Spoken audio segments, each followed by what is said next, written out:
No puedes ocultarle nada a tu propia madre, ¿no me crees? Entonces trata de hablar con ella en SCP-2315. Aunque la voz que escucharás puede sonar como la de tu madre, es muy poco probable que esa voz sea la de ella. SCP-2315 es un iPhone 6 estándar sin números de serie de producción u otras marcas. No hay contraseñas ni bloqueos en el dispositivo. A primera vista, no hay nada inusual en este dispositivo. Los fenómenos paranormales se activan solo cuando una persona menor de 30 años está sola con el teléfono en la misma habitación. Es obligatorio que la madre del sujeto esté viva en ese momento. De lo contrario, el efecto simplemente no será tan creíble. Si se cumplen dichos requisitos, entonces el teléfono anómalo recibe una llamada. La persona que llama se identifica como mamá. Si se responde la llamada, la persona escuchará la voz de SCP-2315-1. Todos los sujetos notaron que la voz del teléfono sonaba exactamente igual que la de sus propias madres. El personal de la fundación ha determinado que SCP-2315-1 se encuentra a poco más de 1 kilómetro de la madre biológica real de la persona que recibe la llamada. Por supuesto, estas son solo medidas aproximadas. Ha sido imposible determinar con mayor precisión la ubicación de la persona que llama. Si la persona acepta la llamada entrante y la conversación continúa, la supuesta mamá volverá a llamar una vez al día. Con cada llamada subsiguiente, el sujeto experimenta una sensación de cada vez mayor ansiedad omnipresente. La naturaleza de la conversación con quien se hace pasar por la madre también cambia de llamada en llamada. La primera conversación será aún más suave, sin presiones extremas. La pseudomamá manifiesta que desea ser solidaria, pero en general se percibe desaprobación en su tono. En la segunda conversación telefónica, el objeto anómalo con la voz de la madre aborda temas de preocupación para el sujeto. Al mismo tiempo, con cada instancia, la voz de la madre se vuelve más y más agresiva. La tercera llamada amenaza máxima hostilidad por parte de la falsa madre. Paradójicamente, esto se combina con palabras de amor y un supuesto deseo de ayudar al hijo o la hija. El discurso de la madre en esta etapa se vuelve demasiado emotivo. Puede ir acompañado de gritos fuertes, llantos desgarradores, así como la súplica persistente para que su hijo realice ciertas acciones. La tercera llamada está dirigida a sacar el máximo provecho de la víctima.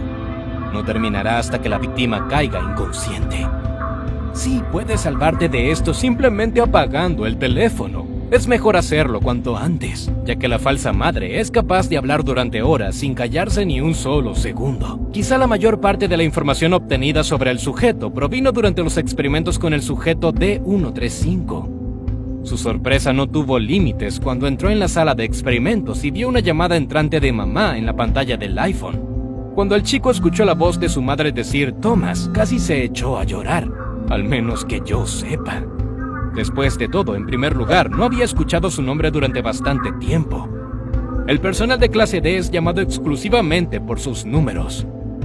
En segundo lugar, a ninguno de ellos se le permite comunicarse con familiares o amigos, ni siquiera como parte de los experimentos. Y de repente hubo esta generosidad. Sin embargo, la alegría rápidamente se convirtió en vergüenza.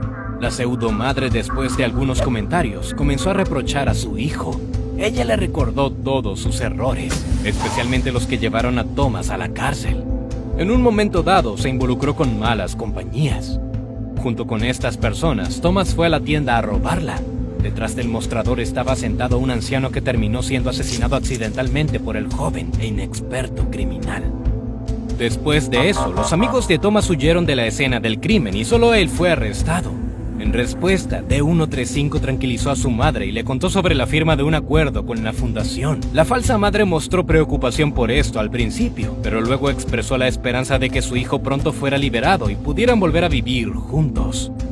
Esto se refería al tipo de contrato por el cual el signatario se convierte en un empleado de clase D por un término fijo en lugar de una sentencia de prisión regular. Después de esta conversación, la fundación envió al agente Washington a la residencia de la verdadera madre de D135. El agente tenía que averiguar qué estaba haciendo la madre durante la llamada. Paralelamente a esto, el destacamento Upsilon-3 se encargó de rastrear quién estaba realmente llamando a través de SCP-2315. Durante la segunda llamada, la madre falsa le informó de inmediato a Thomas que el agente Washington Washington había venido a verla y le contó todo. Según SCP-2315-1, el agente le dijo que Thomas ahora es un clase D que simplemente será asesinado cuando expire el contrato. La anomalía demostró conocimiento de muchos objetos anómalos, describiendo vívidamente lo que le sucedería a Thomas durante los experimentos con varias anomalías. Se hizo referencia a SCP-2289, una cepa anómala del cáncer del demonio de Tasmania que causa el crecimiento de tumores similares a los ojos, incluso en otras especies. Hablaba sobre la araña anómala SCP-2657 y la formación de una máscara en el rostro de Thomas después de su contacto con SCP-1903. La madre falsa asustó a su hijo al contarle más sobre el virus del reloj, SCP-217, y muchas otras anomalías, sobre las cuales no se sabe nada fuera de la Fundación. Tal conocimiento de los asuntos internos de la Fundación inquietaba bastante a la gerencia. Incluso sospecharon que el agente Washington filtró información a la madre biológica de D-135.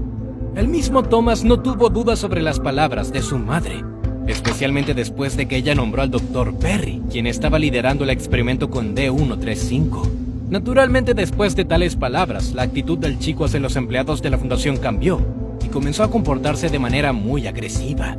A su vez, Washington afirmó que no le había quitado los ojos de encima a la madre de Thomas.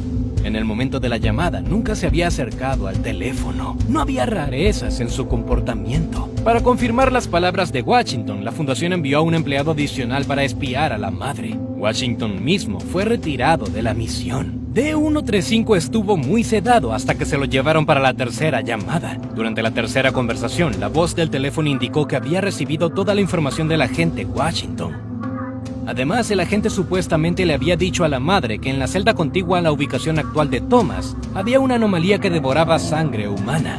Para liberarse, Thomas debe romper esta anomalía y atraerla con su propia sangre. La pseudomadre proporcionó instrucciones detalladas sobre cómo hacer esto. Dijo que Thomas debería cortarse la mano con la esquina de la mesa. Luego debe masticar el corte con los dientes. Por supuesto, a Thomas no le gustó mucho exactamente esta idea y no estaba demasiado ansioso por ejecutar este plan. En respuesta a esto, la falsa madre comenzó a gemir por varios minutos, reprochar a su hijo por no escucharla y asustarlo con lo que le esperaba al pobre dentro de los muros de la Fundación. Cuando el hijo finalmente accedió a actuar, la madre, además de todo lo demás, le exigió que dibujara un pentagrama en la pared con su propia sangre.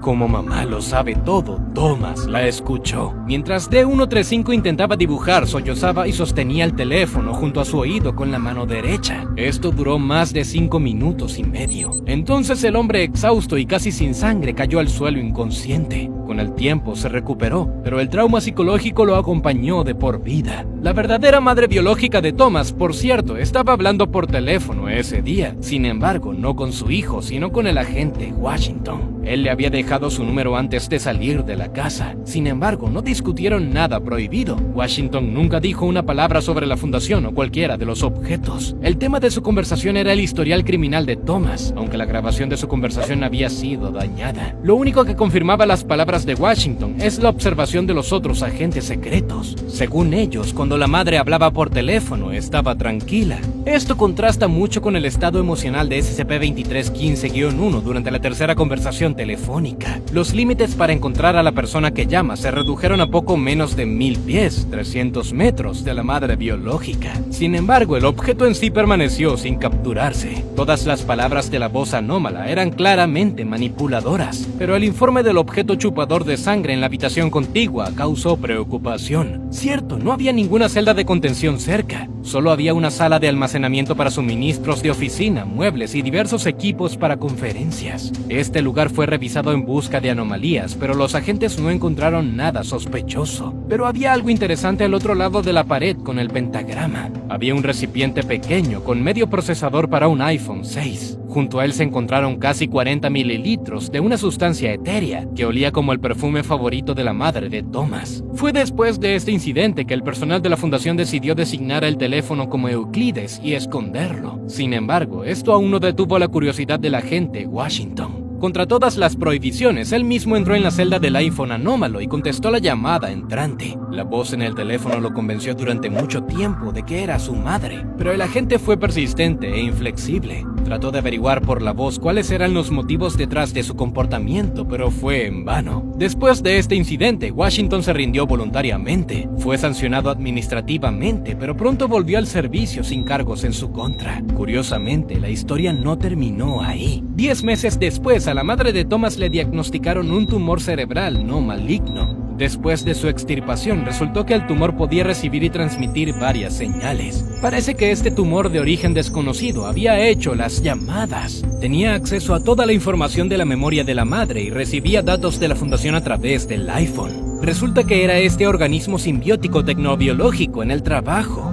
Es probable que cuando el iPhone de SCP-2315 se quede solo con un humano, escanee la información genética de la víctima y entre de manera anómala en el cerebro de su madre. Pero, ¿por qué hace esto? ¿Solo para agravar a la víctima? ¿O aprovecharlos para traer alguna nueva anomalía al mundo? Comparte lo que piensas abajo en los comentarios. Nos vemos.